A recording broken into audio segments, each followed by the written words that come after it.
or any commissioner, or even the returning officer, because I don't have my phones.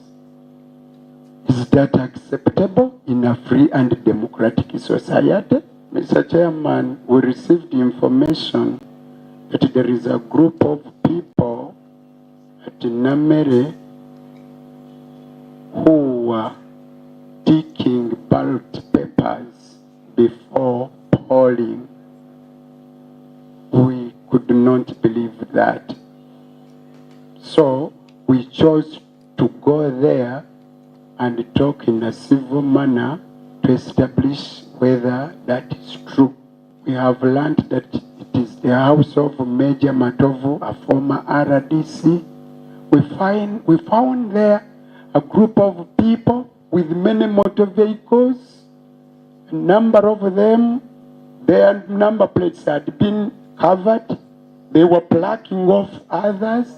When we reached there as visitors, we were not welcomed, Mr. Chairman, but rather we were attacked. I wouldn't say it's a good afternoon in our camp as a National Unity Platform, because this has been yet another violent electoral process. And we always have these meetings, pre-polling meetings, every time. Unfortunately, I hope this time this meeting will yield, because we had the same meeting in Omoro, we had the same meetings in Soroti, we had the same meetings in Oyam and other places, but we saw the very things we are complaining about today happening in those elections. Our candidate has not been able to campaign in one parish, in a full parish, simply because yesterday security ordered him not to campaign there. And yet when we met the Electoral Commission, we were given assurance that because we believe that when the candidates were agreeing on their schedule,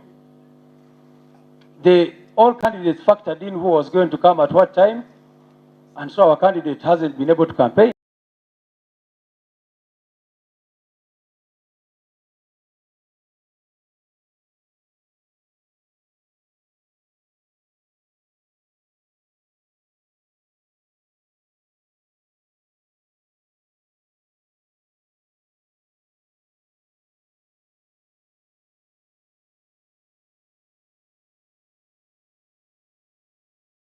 Wahati kungani yenda kuma isangu abashaki baitu bashyikire umurika w'Empe North